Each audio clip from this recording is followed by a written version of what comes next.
Hola, ¿qué tal? Muy buenas tardes a todos, a todos.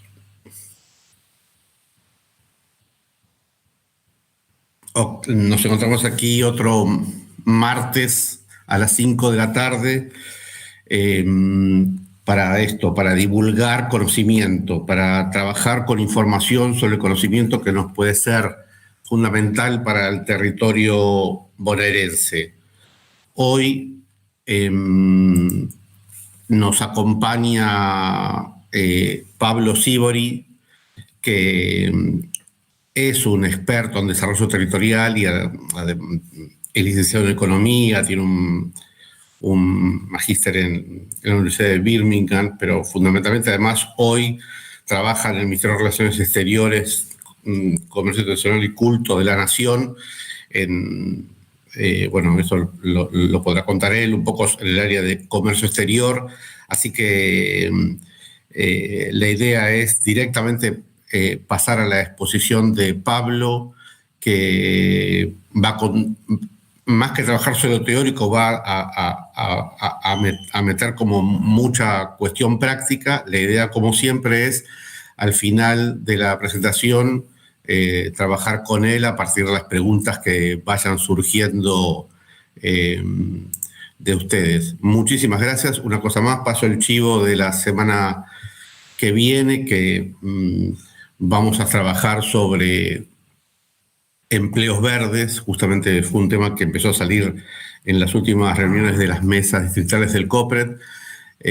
Así que la semana que viene, el martes que viene a las 5 de la tarde, el tema es empleos verdes, con todo lo que la potencialidad de este tipo de empleo lleva, no solo en la formación, sino en la producción y justamente en el empleo de la provincia de Buenos Aires. Pablo, vas a ver que hay un delay seguramente ahí con respecto al YouTube, pero ya está, ya te paso el micrófono virtual, así que todo tuyo. Bueno, Fernando, muchas gracias por la presentación y fundamentalmente por la invitación. Yo, a partir de tu llamado y de lo que hablamos, la verdad es que en un principio dije voy a armar una presentación, pero me parece que vale la pena más tener un buen rato de reflexión a partir del disparador que vos me hiciste, que es hablar sobre el desarrollo territorial.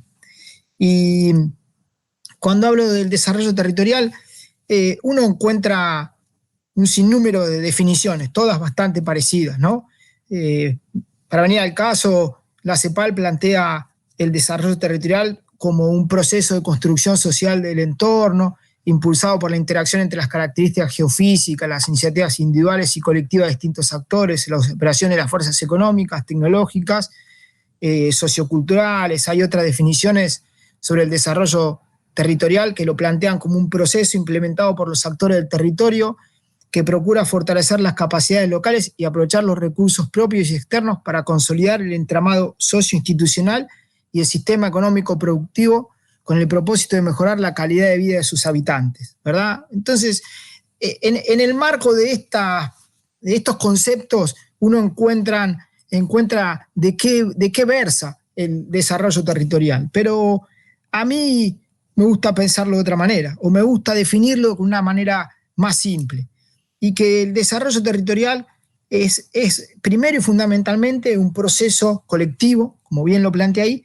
pero para ir a algo concreto es la oportunidad para que los actores del territorio piensen el territorio, para decirlo liso y llanamente. Todo esto que uno encuentra ahí, desde mi óptica, es el proceso de desarrollo territorial, es primero y fundamentalmente surge de un espacio en el cual los actores piensan el territorio, porque un territorio o lo piensan los actores o lo piensan otros. Entonces el punto acá es quién define y quién piensa hacia dónde va un territorio y cuál es esa dinámica que mejor expectativa de condiciones de vida, de calidad de vida le da a sus propios actores.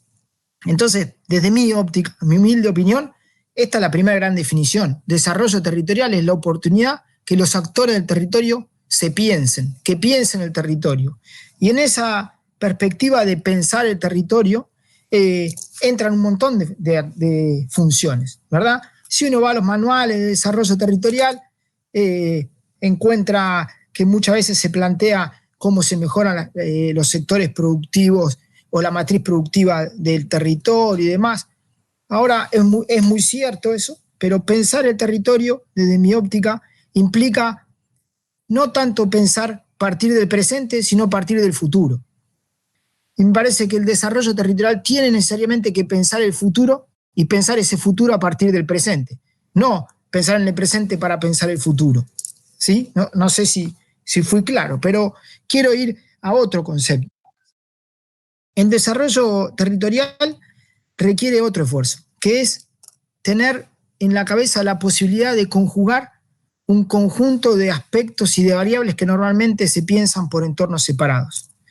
Y estoy hablando de todos los aspectos o variables que se intersectan en un territorio. Lo productivo, lo social, lo ambiental, lo económico, la cuestión de género. Entonces, todo eso se tiene que pensar al tiempo que uno mira hacia el futuro y entiende qué es ese futuro que está pensando y que mejor responde no a las necesidades individuales de cada uno de estos aspectos, sino a la conjunción de todas estas cosas. Entonces, lo primero que uno, a mi modo de ver, tiene que pensar cuando piensa en el desarrollo territorial es cuáles son todas estas vertientes, lo productivo, lo social, lo institucional, lo ambiental, etc. Segundo punto es que hay que definir el alcance, ¿sí? O la cobertura del territorio que uno está pensando. Naturalmente, y por historia, uno encuentra que los procesos de desarrollo territorial normalmente se piensan desde la perspectiva de la división política, es decir, el municipio y demás. Ahora, yo lo entiendo de otro lado y me parece que abro, digamos, una discusión o un aspecto a pensar. ¿Cuál es la cobertura del territorio sobre la cual uno tiene que pensar ese desarrollo territorial? ¿Necesariamente es la definición geopolítica? Desde mi óptica, no. Yo, por una naturaleza o por un desvío de formación, tiendo a pensarlo de las tramas productivas y tiendo a pensar que un territorio se define a partir de sus tramas productivas y ese desarrollo territorial lo definen las tramas productivas. Pero también hay desarrollos territoriales que pueden definirse a partir de la trama cultural, ¿sí? Donde el tema cultural, la impronta cultural es muy fuerte, seguramente esa impronta cultural es lo que prevalece y que seguramente también define las tramas productivas. Entonces me parece que cuando uno piensa en el desarrollo territorial, un primer punto y clave para tener como punto de partida es cuál es la amplitud, la cobertura de ese territorio que me define ese desarrollo territorial, es decir, sobre qué territorio vamos a trabajar. Y eso implica una gran apertura de tener la cabeza abierta en decir, tenemos que buscar conjunción y consenso desde el ámbito político, desde el ámbito productivo. Muchas veces hay desarrollos territoriales que se divorcian en términos de cadena de valor, cuando tal vez hay que pensarlos conjuntamente porque hay que pensarlo en términos de cadena de valor y no separarlos en términos de valor. Digo, dos ámbitos territoriales que conviven en el marco de una misma cadena de valor, desde mi óptica, deberían pensar ese desarrollo territorial conjuntamente. Pero muchas veces tienden a pensarse separadamente, porque el que tiene el eslabón primario piensa en hacer un upgrade y avanzar funcionalmente hacia el segundo eslabón, y entonces plantea un esquema de competencia contra otro territorio que debería pensarlo como un aliado. Entonces, hay un primer punto que me parece a mí de partida del desarrollo territorial, que es definir cuál es el alcance del territorio sobre el cual planificamos o pensamos ese desarrollo territorial. Y tener presente esta cobertura y abrir la cabeza a esa discusión es un punto clave. ¿Y por qué es un punto clave? Porque tanto desde el ámbito, si se quiere, de la instancia política, o de la instancia privada, o de la instancia académica, lo primero que hay es un temor llamemos entre paréntesis, a la competencia. a la competencia sobre los liderazgos, sobre los procesos, sobre todo sobre los liderazgos y sobre las tomas de decisiones. Pero hay que entender que finalmente, cuando uno piensa en el desarrollo territorial y piensa en términos de que hay que pensar el territorio, también el desarrollo territorial implica encontrar consensos y entender encuentros de ventaja común para todas las partes. No necesariamente tiene que ser uno en contra del otro, sino que y ese punto de encuentro común para todas las partes, desde mi óptica, se encuentran cuando encontramos esa mirada de futuro común. Entonces, en esa mirada de futuro común se encuentran oportunidades para las distintas partes que a priori y parado en el presente pueden encontrar puntos de competencia, ¿sí? Entonces, obviamente que habiendo podido definir cuál es el ámbito territorial o la cobertura del territorio sobre la cual queremos planificar a partir de distintos aspectos, habiendo pensado que el desarrollo territorial es fundamentalmente un proceso colectivo y social de pensar el territorio, sobre todo definiendo un futuro para mirar el presente, nos permite avanzar en ese camino. Ahora, definido eso, hay un conjunto de aspectos que desde mi óptica son necesarios tener presente. El primer punto, un territorio que se piensa tiene que pensar cómo se vincula a las distintas dinámicas y flujos, ya sea sociales, económicos en términos de comercio o de inversión, inclusive culturales. Y para eso tiene que entender cuál es el posicionamiento estratégico de un territorio. Es decir, y cuando me planteo cuál es el posicionamiento estratégico de un territorio, me refiero a dónde estoy parado en términos de lo que sucede en la dinámica económica, social y cultural. ¿Sí? Y entender si mi territorio está parado en un lugar o está situado, ¿no? Disculpen la palabra, si está situado en un lugar estratégico en términos de lo que demandan los flujos de comercio, de inversión, sociales y culturales, o está en una posición desventajosa en términos de esa dinámica, porque eso me empieza a definir un poco cómo voy hacia ese futuro. Si es ese futuro al que pueden ir varios, yo estoy bien parado o estoy en una posición desventajosa, o qué estrategia tengo que adoptar para llegar a ese espacio. Obviamente que eso me implica también entender, si se quiere en términos económicos, cuál es el mercado, ¿sí?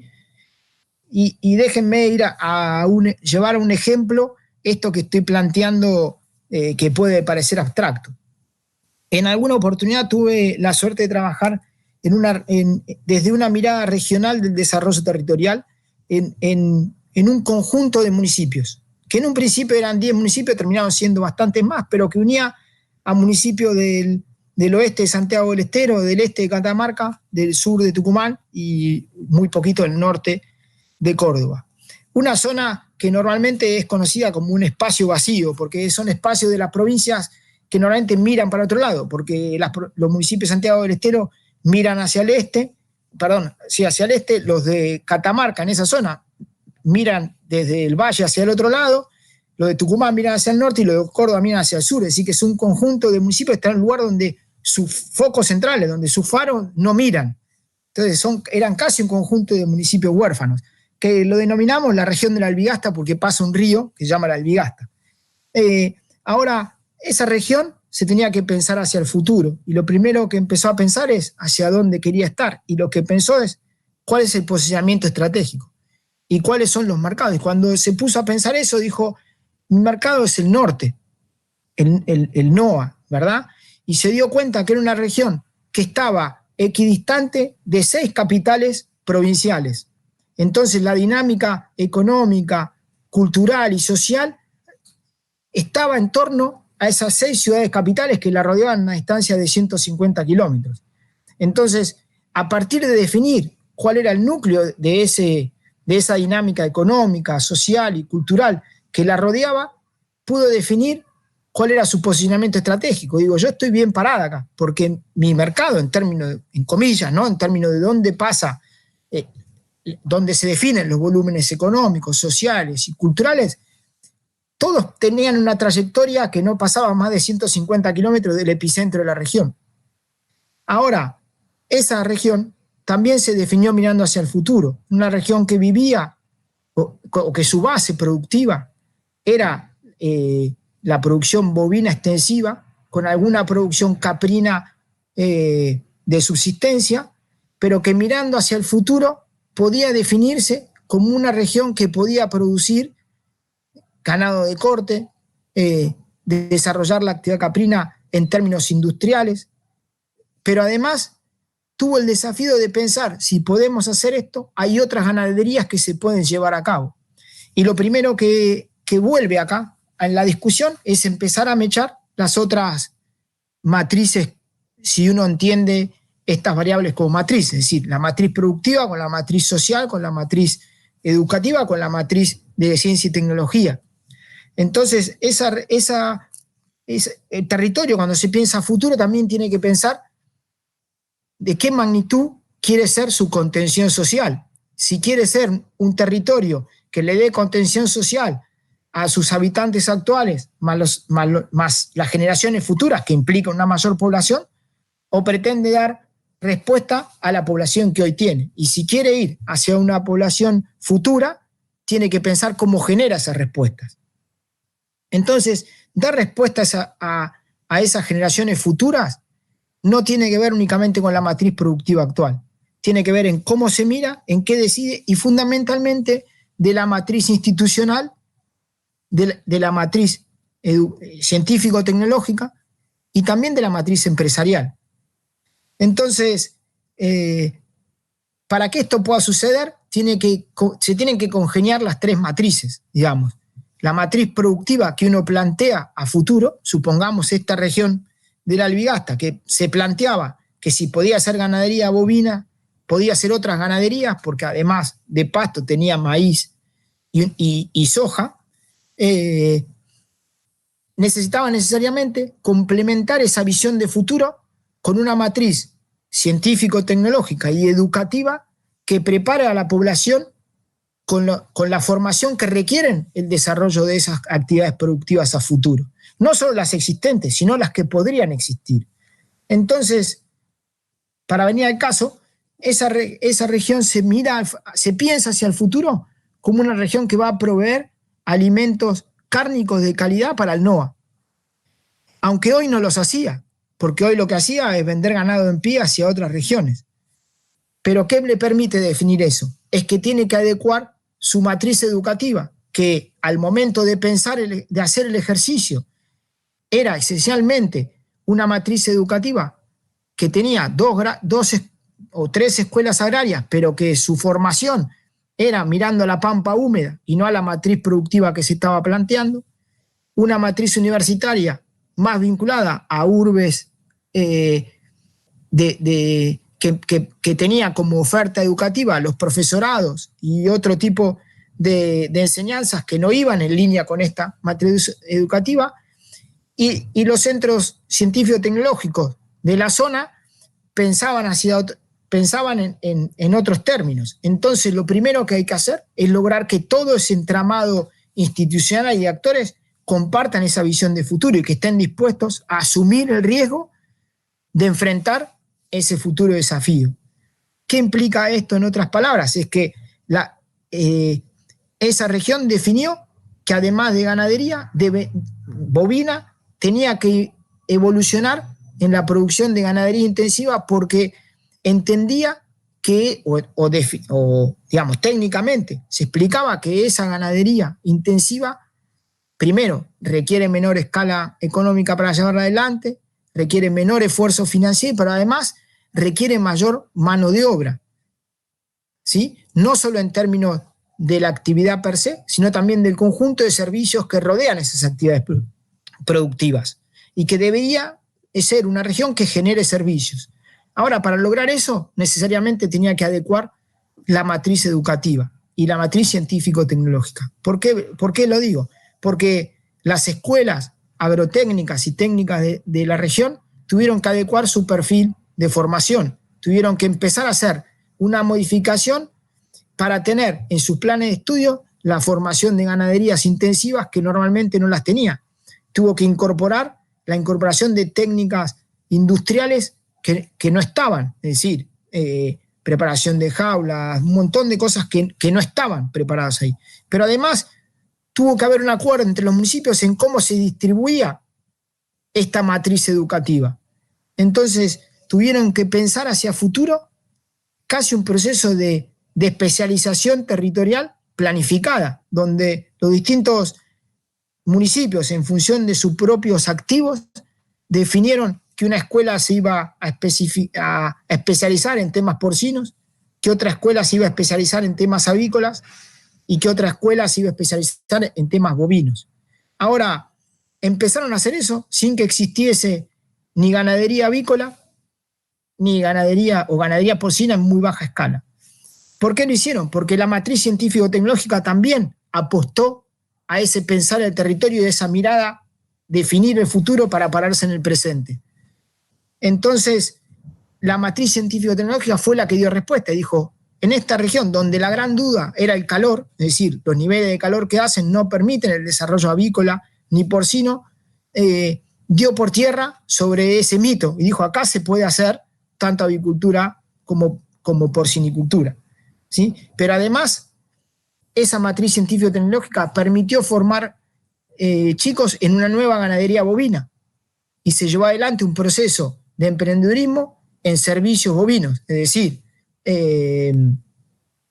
formación de chicos y generación de empresas en inseminación artificial, en preparado de pastura de alfalfa y megafardo, es decir, se empieza a generar la matriz educativa y científico-tecnológica que son la base de esa mirada hacia el futuro.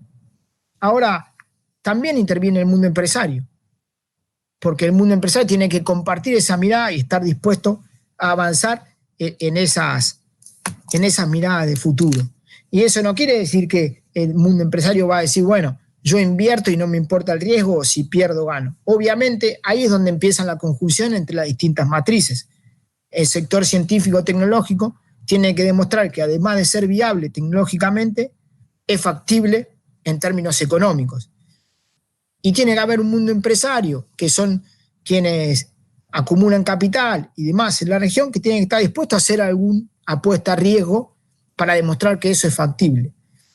Y sucedió, ¿no? Digamos, en esta experiencia que yo les cuento, hubo apuestas y hoy hay un polo avícola de más de 30 galpones, de 30.000 madres cada una, que hacen huevo, porque definieron que no había que hacer carne, sino huevo, porque era un producto que venía de Entre Ríos y por el costo del flete, estratégicamente era oportuno hacerlo ahí.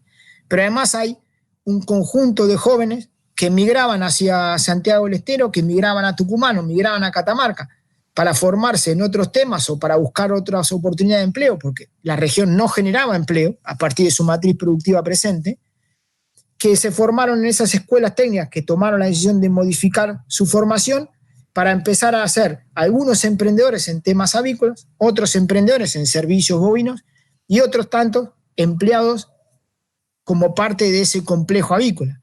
Pero además, el sector científico-tecnológico apostó a generar centros de inseminación de temas porcinos. Y la otra escuela generó y empezó a formar alumnos en inseminación artificial porcina, en alimentación porcina, y entonces esa visión de futuro se empezó a materializar en términos de respuesta a los jóvenes en su formación y posibilidades u oportunidades a futuro. Entonces, la planificación o el desarrollo territorial necesariamente, desde mi óptica, parte de una mirada de pensar el futuro, pero no de pensarlo inocentemente, diciendo, bueno, nosotros queremos ser tal cosa. Parte de pensar el futuro teniendo presente los activos, el lugar donde está parado y cuál es ese entorno de mercado en términos de dinámica económica, de inversiones social y cultural que te rodean, de entender cuál es tu posicionamiento y cuáles son tus posibilidades. eso tiene que permitir pensar ese futuro, un futuro factible a partir de los activos que hoy tiene presente el territorio. Pero los activos presentes no tienen que ser los que me definen el futuro, sino el futuro me tiene que permitir definir a partir del activo presente cómo construyo el futuro y cómo modifico o cómo interactúo entre la matriz social, porque obviamente un territorio, el análisis de la matriz social es clave. Entender cuáles son las dinámicas sociales que están ocurriendo también influyen para pensar ese futuro. Yo tengo un territorio que lo que me plantea es, cuando miro la información y hablo con los actores, en la cual los jóvenes migran porque no encuentran oportunidades, tengo que pensar en una situación. Digo, si pienso un territorio en el cual los jóvenes no migran porque tienen oportunidades, tengo que pensarlo distinto. Digo, si yo pienso en un territorio, y perdónenme, voy a decir una más que por decir, como Tandil, digo, que encuentra el clúster tecnológico, que encuentra esta oportunidad en otra, donde uno ve más bien una que atrae inmigración más que expulsa migración, tiene que pensar el futuro de un lado. Si uno está parado en un territorio que expulsa sobre todo a la juventud, si ve que los jóvenes se van para formarse en otro lado y no vuelven, lo tiene que pensar desde otro lado. Y entender la cadena de valor y cómo uno piensa el territorio, el alcance de ese territorio en términos de la cadena de valor y no de la actividad per se, es otro punto clave. Me parece que pensar los desarrollos territoriales en términos complementarios con la cadena de valor es un punto clave. No necesariamente hay que plantear, me separo de tal lugar y me quedo acá porque entonces sobre la base de la producción primaria nuestra escalamos a la primera transformación, a la segunda y competimos con los al lado. No, tal vez hay que pensar cómo todo ese territorio en donde en un municipio está la producción primaria y en otro la fase industrial, hacen un upgrade para llegar a nuevas complejidades de manera conjunta. Pero ahí de vuelta interviene, y permítanme sentar incisivo en el tema, de vuelta interviene la matriz científico-tecnológica y la matriz de formación. ¿Por qué? Porque esa mirada al futuro y poder llegar a eso requiere adaptar la matriz científico-tecnológica y la matriz de formación o la matriz educativa a esa mirada de futuro, a ese acuerdo y ese pensarse en el territorio futuro. Ahora, dicho todo esto, que parece simple, porque uno dice, bueno, sí, definimos cuál es el alcance del territorio, definimos cómo estamos parados en el posicionamiento estratégico del territorio, pensamos ese futuro y de ahí venimos a nuestro presente, vemos cuáles son nuestros activos y vemos si eso es viable y cuáles son los caminos de adecuación de la matriz educativa, la matriz institucional y la matriz productiva. Sí, todo muy lindo, parece simple. Ahora, la otra gran pregunta es cómo es ese proceso de desarrollo, ese proceso participativo cultural de planificación territorial, porque en última instancia no estamos hablando de otra que de un proceso de planificación territorial. Entonces, el punto es cómo se organiza, cuáles son los roles y quiénes lo lideran. Entonces, el primer punto es cómo se organiza.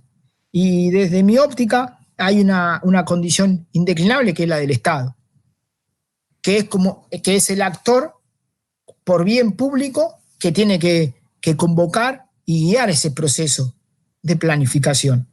Ahora, convocar y guiar no quiere decir ser el dueño, ¿no? Tiene una mirada amplia para convocar al mayor número posible de actores de ese territorio. Y obviamente, como yo planteaba antes, de los aspectos de la matriz educativa, la matriz científico-tecnológica, la matriz cultural, la matriz productiva, esos actores tienen que estar presentes. Ahora, ¿cómo organizamos y cómo podemos llevar un proceso de toma de decisiones que nos permita avanzar en este proceso? Y yo voy a contar el modelo que armé yo o que implemento yo, ¿verdad? Que no quiere decir que es el único ni el válido, es el que me resulta a mí. Y yo creo que hay primero hay instancias de participación y segundo de toma de decisiones. Me parece que primero y principal todos estos procesos son procesos colectivos. Y por ende, cuanto más participativos sean, más arraigo van a tener y seguramente más sostenibilidad y sustento tengan a futuro. Entonces, de mi punto de vista, todo proceso de desarrollo territorial tiene que tener 3 instancias de participación. Una instancia de asamblea, llamémosle, o de sociabilización o democratización de la toma de decisiones. Una instancia institucional de toma de decisiones y una instancia de carácter técnico. ¿Sí? ¿Por qué planteo estas 3 instancias? Porque hay esas instancias también, a mi modo de ver, en una sociedad. Hay una necesidad de que todo el territorio comparta las decisiones, hay responsabilidades institucionales para la toma de decisiones y hay conocimientos técnicos que tienen que sustentar la toma de decisiones.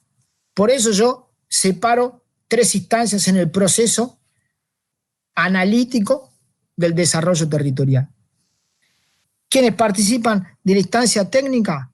Como su nombre lo indica, todos aquellos que tienen capacidades técnicas. Y ahí yo no limito la participación al ámbito público, privado o el que sea. Aquel que sabe de conocimientos técnicos tiene que participar del ámbito técnico. ¿Sí? Ahora, como su perfil lo dice, trabajan sobre instancias técnicas, que al principio son más generales y luego son bien particulares, porque uno empieza a definir el alcance del territorio, pero en un momento termina definiendo los sectores o las actividades con capacidad competitiva actual y las actividades o sectores competitivos con capacidad competitiva potencial. Y ahí tiene que empezar a pensar en un plan de trabajo, de desarrollo para cada una de ellas. Entonces hay espacio para conocimientos técnicos específicos. Luego hay un área de responsabilidad institucional, porque como planteaba yo, hay responsabilidades de tomar decisiones por las instituciones que forman parte del entramado o del acervo social, de capital social del propio territorio. Entonces, si hay definiciones técnicas que se le plantean al ámbito de toma de decisiones, el ámbito de toma de decisiones es el que tiene que, sobre la base de esas definiciones técnicas, decidir bajo su responsabilidad institucional si está de acuerdo y se avanza en esa toma de decisiones. Entonces, para ir a un ejemplo, si una escuela agrotécnica tiene que modificar su matriz, su esquema de formación para incorporar los aspectos técnicos que se plantean como visión de futuro, tiene que haber alguien con responsabilidad institucional para aceptar la toma de esa decisión.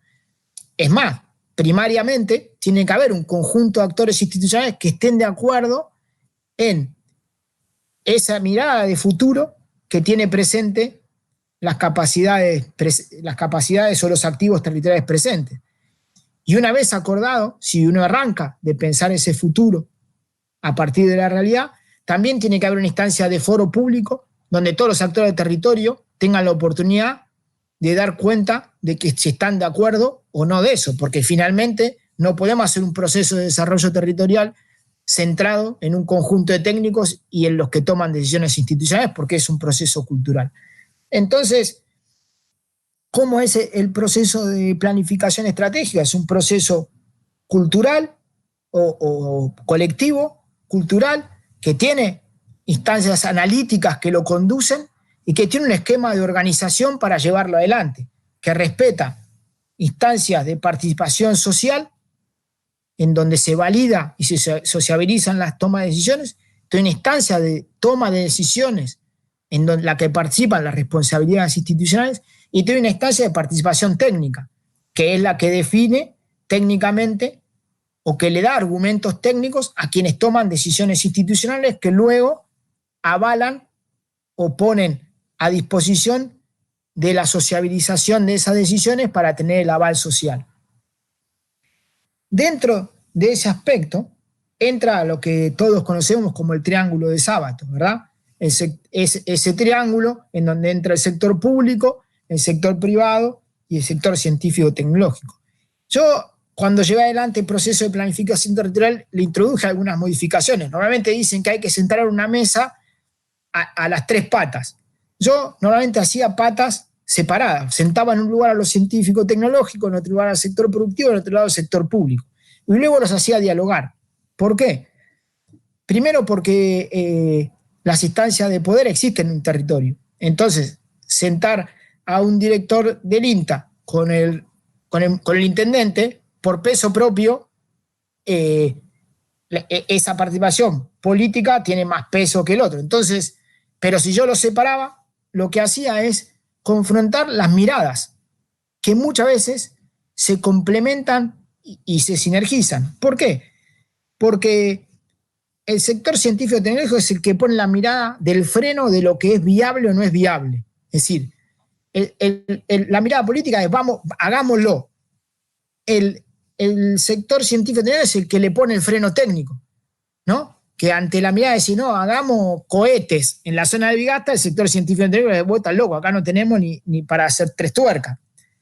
Y el sector empresario es el que, a partir de estas 2 discusiones, define cuánto está decidido a arriesgar capital o no para llevar adelante el emprendimiento. Entonces, esa mirada, más bien que juntarles en una mesa, sino que hacerles mirar el mismo problema por separado, pero después enfrentar las miradas, muchas veces conduce a un equilibrio muy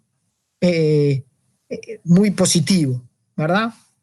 Entonces, desde ya que partimos un proceso participativo que tiene un proceso analítico por detrás, en el cual hay instancias de participación sociales, de toma de decisiones y técnicas, en la cual participa el Triángulo de Sábato, que ya todos sabemos de lo virtuoso que es. Y la última instancia, ya para cerrar, que abro a discusión, a charla, es cómo es un proceso de desarrollo territorial en términos de los niveles de gestión político-administrativa. Y ahí hay un montón de discusiones, ¿no? Si los procesos son de abajo hacia arriba, de arriba hacia abajo, si parten del territorio, si parten del gobierno central. Yo tengo un punto de vista que no es ni de abajo ni de arriba, sino que es de todos juntos. ¿Sí? Un proceso que empieza de abajo o de arriba puede tener prácticamente los mismos problemas que el que empieza de arriba hacia abajo. No prácticamente, pero tienen un problema. Y es que es de uno y no es del otro. Y nosotros necesitamos encontrar un punto en el cual haya un esquema de coordinación multinivel. Entonces el proceso de desarrollo tiene que ser de todos. Y cuando digo de todos, no es que lo define el territorio y se lo presenta al de la provincia y el de la provincia se lo presenta al de nación. Hay que involucrar a las otras instancias de decisión política en el proceso de desarrollo. Quien toma decisiones de política a nivel provincial tiene que estar participando y en lo posible el nacional, y que le demos lugar de discusión y le demos lugar de presentar cuáles son las políticas provinciales y nacionales en la materia. Y que entonces ese proceso no sea de abajo hacia arriba ni arriba hacia abajo, sea de todos. Y que cuanto más de acuerdo estén sobre esa mirada de futuro, que el de la instancia del gobierno provincial o nacional entienda que esa mirada del territorio encaja con la mirada de la provincia, el de nación también, que eso encaja, más sinergia y aseguro más posibilidad de asignación de recursos uno va a encontrar. Entonces, tan solo para cerrar esta charla, el proceso de desarrollo territorial es un proceso de pensar el territorio parándose en el futuro, teniendo presente los activos del presente, pero no pararse en el presente para pensar el futuro, tener presente el entorno y dónde uno está parado, pensar cuál es el alcance. Es un proceso conducido desde aspectos analíticos, en el cual necesariamente uno tiene que dar lugar a 3 instancias de participación: la instancia de participación social o de validación social, la instancia de toma de decisiones institucionales y la instancia de análisis técnico. Y finalmente es un proceso que, desde mi humilde opinión, no es ni local ni central, es de todos, y en el cual necesitamos que tanto el del ámbito local como el de provincial como el nacional lo sientan propio y que todos entiendan que en una parte va en línea con sus objetivos de gestión que se plantea, porque esa es la manera de que genera sinergia y que mayor asignación de recursos son disponibles y que la toma de decisiones locales va en línea o está avalada por las tomas de decisiones de las instancias administrativas que tienen curso, llamémosle en las instancias, no le llamemos superiores, en las otras instancias de ámbito de gobierno. Entonces, quería cerrar con eso, no me quiero extender mucho más. Fernando, sobre todo, mi intención fue dar una charla disparadora. Esto no es ciencia exacta, no es una verdad, soy nada más el que transmite su experiencia y los aspectos que me permito reflexionar a partir de esta experiencia. Y abro el micrófono, la charla para las preguntas que me planteen, aclarando que seguramente no tenga respuesta para todas, que seguramente haya mucho para seguir discutiendo, porque esto no es ciencias exactas, pero teniendo la esperanza de haber podido aportar en la discusión y en la reflexión. Muchas gracias, Fernando. No, de verdad, Pablo, la charla nos toca de lleno al trabajo que hacemos en el Consejo Provincial de Educación y Trabajo. Por ahí Carla González lo puso, lo mencionó mientras vos estás hablando, que esto es básicamente el trabajo que nosotros hacemos en cada uno de los distritos de la provincia de Buenos Aires, desde la mesa del COPRE, un trabajo difícil, arduo, intenso, todos los adjetivos que te quieras poner ahí, en esta cuestión de la coordinación multinivel. O sea, acá el Estado está presente, impulsando que esta discusión esté. La verdad que está buenísimo como lo planteaste y cómo de alguna forma, estoy leyendo mucha gente ahí poniendo muy buena exposición. De verdad que gracias por acompañarnos, gracias de verdad por como acomodar algunos conceptos que nosotros tenemos. Así que nada, quisiera que de verdad la gente pudiera hacer algunas cuestiones. Pensá que nosotros aquí representantes de los 135 distritos y seguramente alguien va a querer ahí. Para que hay una pregunta para mí. Claudio Galván dice, para ambos, ¿cómo es la relación del COPRE con la sociedad rural del territorio y cómo impacta el funcionamiento de las mismas en el desarrollo territorial? A ver, Claudio, el COPRE tiene representación en cada una de las mesas distritales, en cada uno de los 135 distritos.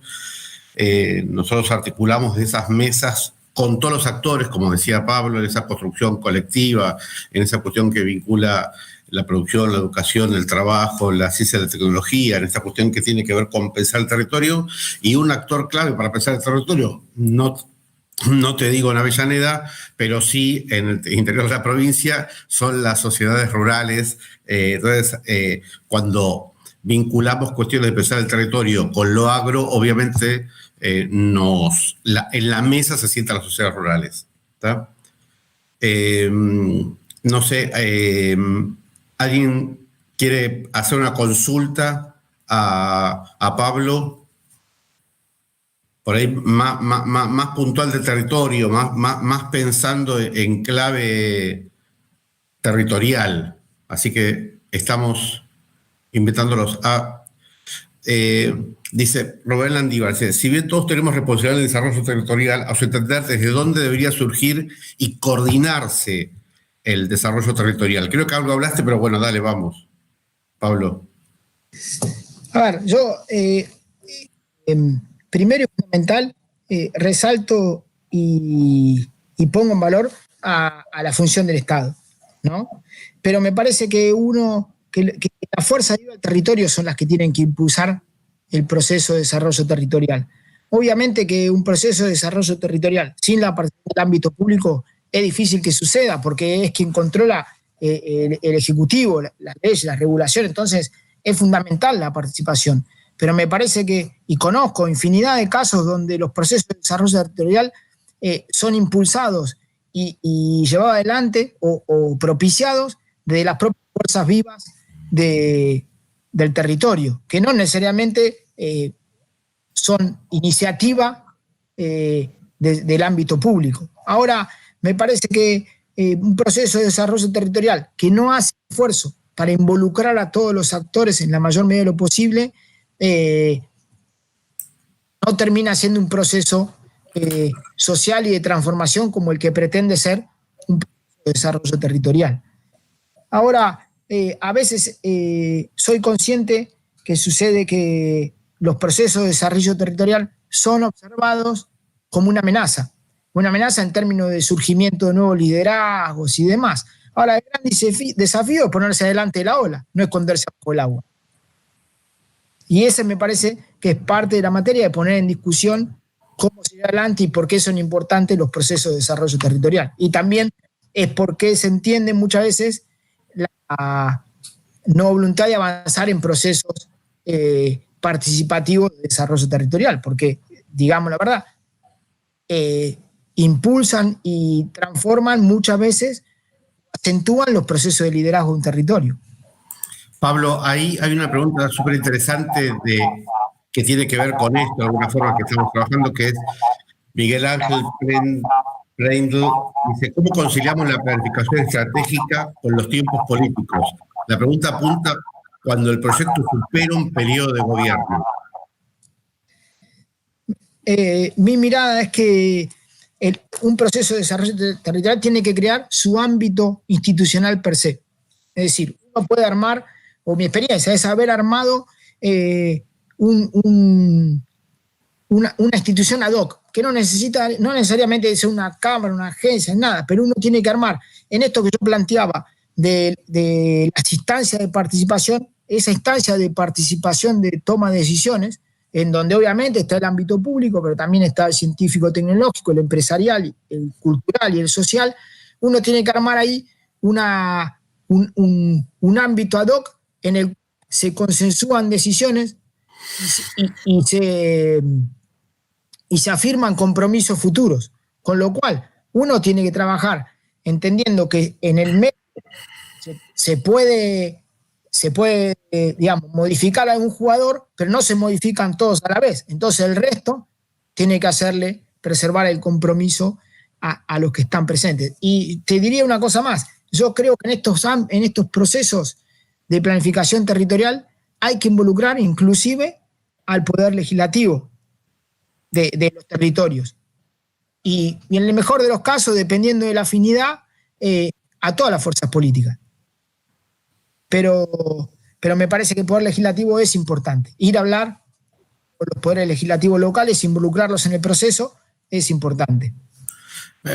Pablo, acá Guillermo Villarreal hace una pregunta, no sé, dice, ¿cómo lograr el empoderamiento comunitario en las organizaciones?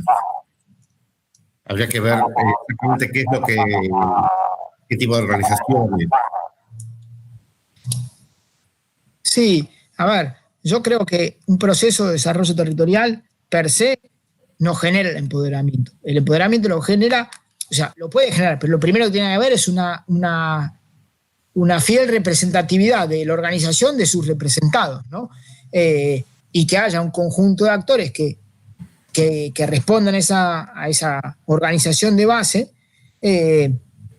Y me parece que un punto clave, y que yo no lo dije, y me disculpo por eso, pero que te diría, es el talón de Aquiles de los procesos de desarrollo territorial y la comunicación. Sin comunicación no hay proceso de desarrollo territorial. El proceso de desarrollo territorial tiene que hacer un esfuerzo sobrehumano en la comunicación, porque si no lo hace, se transforma en un ejercicio de un club de amigos. Y nosotros tenemos que ampliar la base y la participación, no disminuirla. Entonces la comunicación es un factor clave. Y ahí las organizaciones juegan un rol clave. Pablo, la gente empezó a hacer preguntas. Diego Sebastián Reinaga pregunta, ¿de qué manera se puede lograr mayor participación y actividad del sector privado? Que se vincula con otra palabra que Sebastián Minervino trae, que dice, lo que más se nos complica a veces es, Sebastián Minervino, Mercedes, pregunta, lo que se nos complica a veces es que los empresarios quieren venir a sentarse a hablar de desarrollo territorial. ¿Pasa a muchos lados esto o estamos cerrando en algo? Pregunta Sebastián. Perdón, No entendí. Entiendo que en el caso de que está hablando, no se quieren sentar. No se quieren sentar. O sea, primero, Sebastián pregunta de qué manera se puede lograr una mayor participación y actividad del sector privado. Pero al mismo tiempo, Sebastián dice, muchas veces los empresarios quieren venir a sentarse hablando de desarrollo territorial. Entonces, pregunta, pasa en muchos lados esto, estamos cerrando en algo. Ahí como, nada, apunté las dos preguntas porque habla del sector privado fundamentalmente. A ver, yo creo lo siguiente, que uno un proceso de desarrollo territorial es un proceso de construcción colectiva.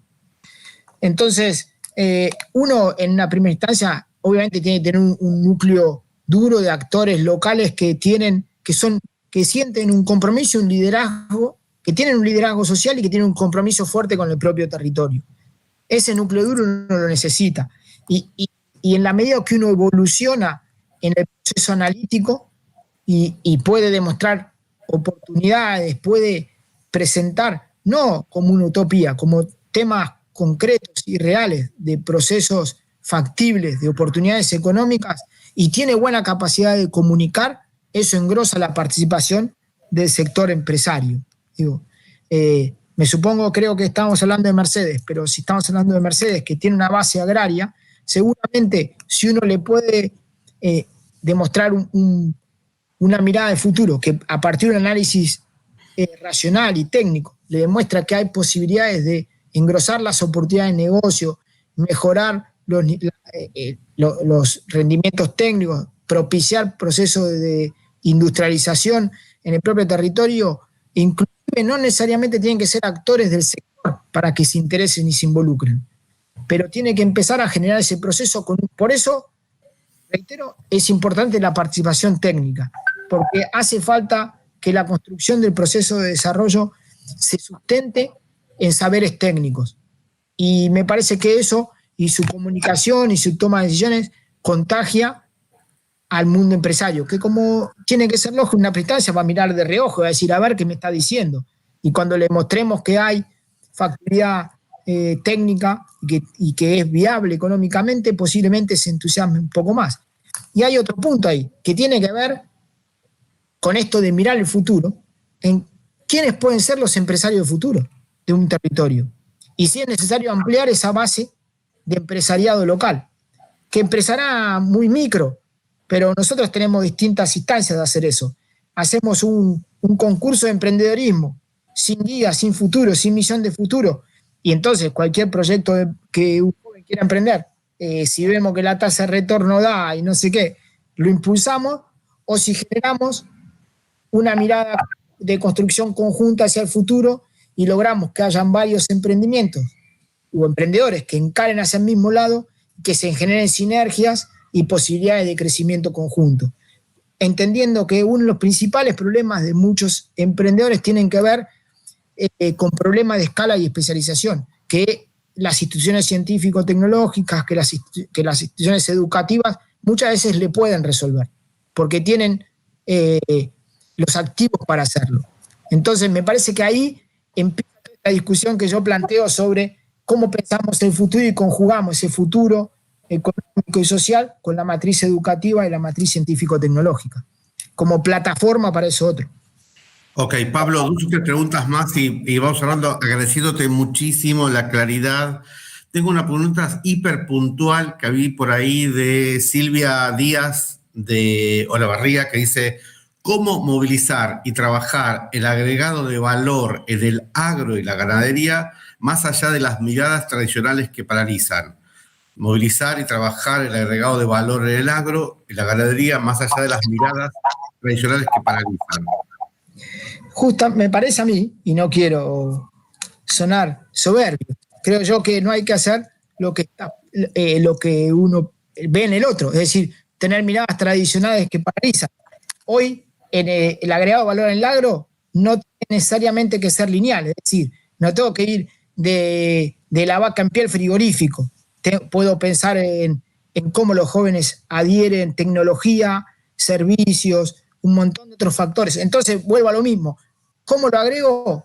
Con las instituciones científico-tecnológicas, con la formación, haciendo ver la complejidad que hoy es el mundo agrario más allá de la mirada lineal y recta de la cadena de valor en términos producción primaria, industria, etc.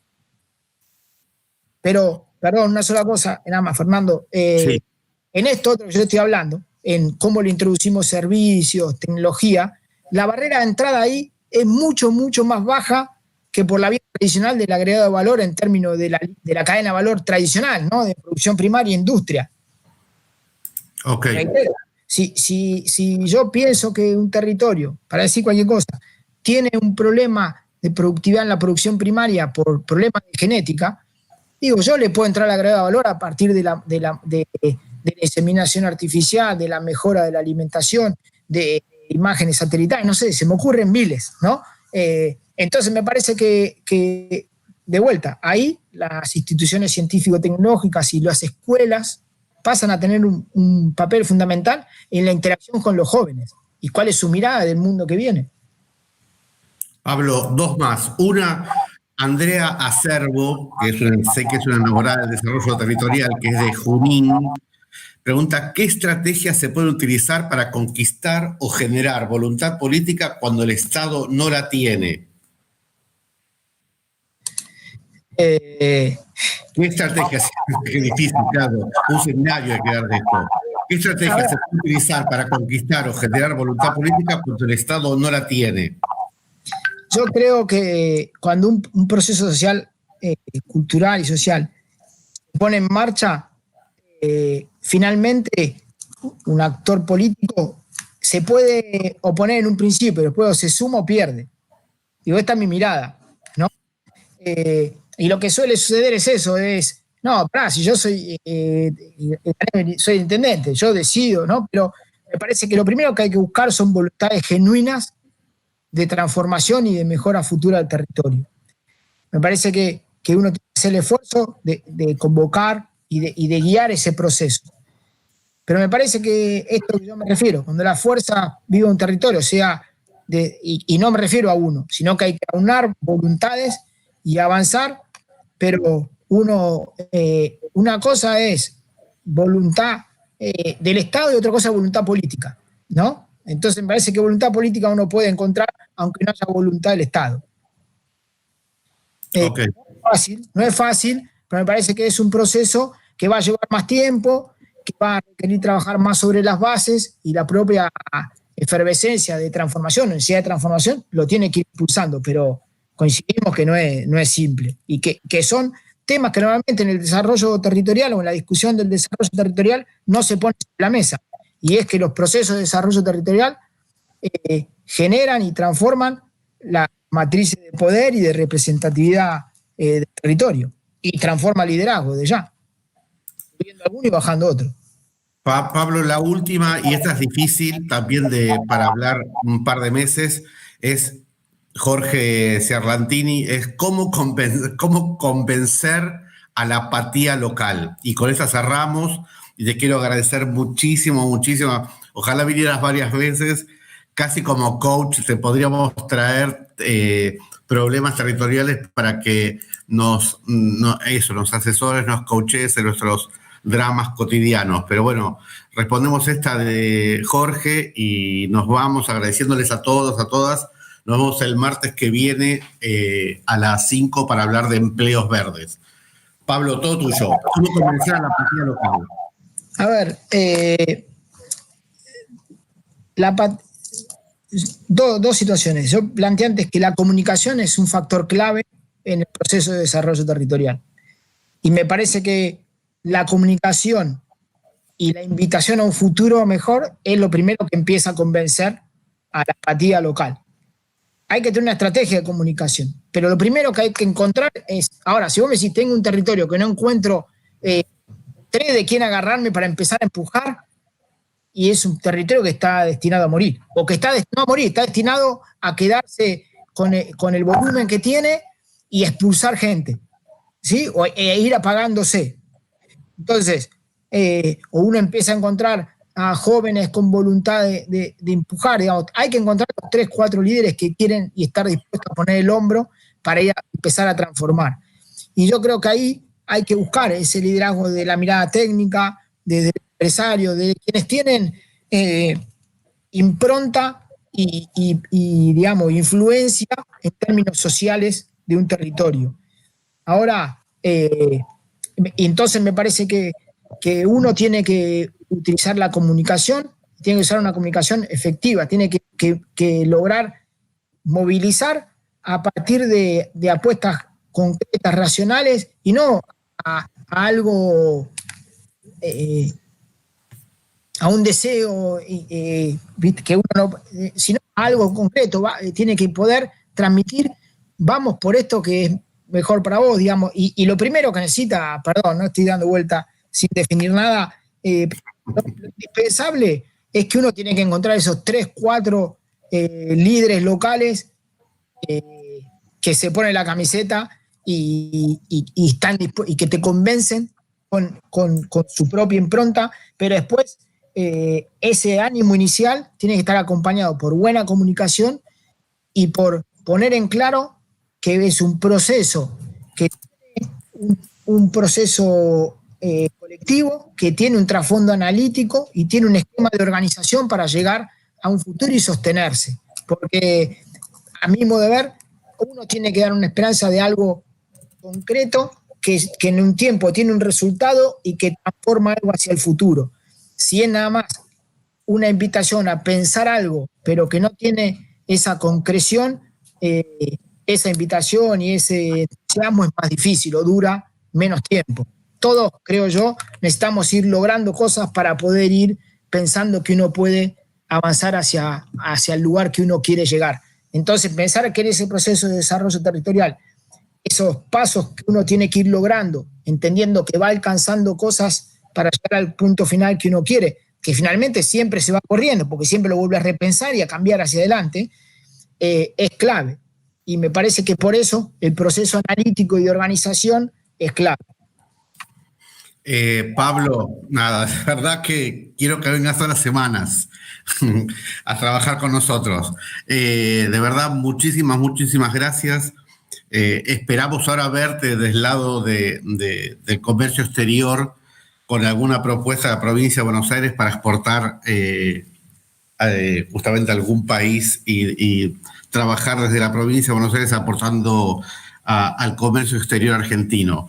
Pablo, quiero decirle a todos que Pablo es embajador argentino, ¿no? Que él es un humilde y no dice nada de eso, pero te quiero agradecer muchísimo, Pablo. Nada, un abrazo enorme, gracias, muchas gracias, de verdad.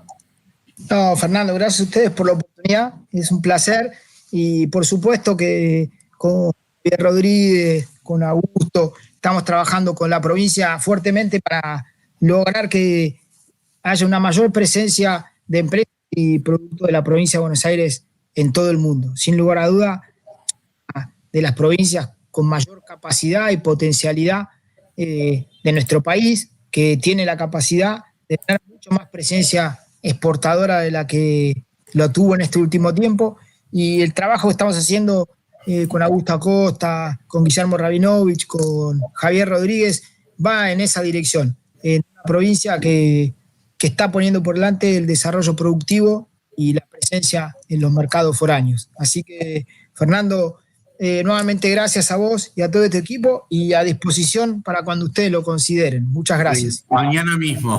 Chao, Pablo, un abrazo grande. Gracias, chao, viejo, gracias. Gracias a todos por escucharnos. Nos vemos el martes que viene. Gracias a todos, a todas. Acá estamos. Consejo Provincial de Educación Técnico Profesional, el Consejo de Producción, cualquier cosa, Consejo de Producción, Educación y Trabajo de la Provincia de Buenos Aires. Gracias a todos. Hasta luego.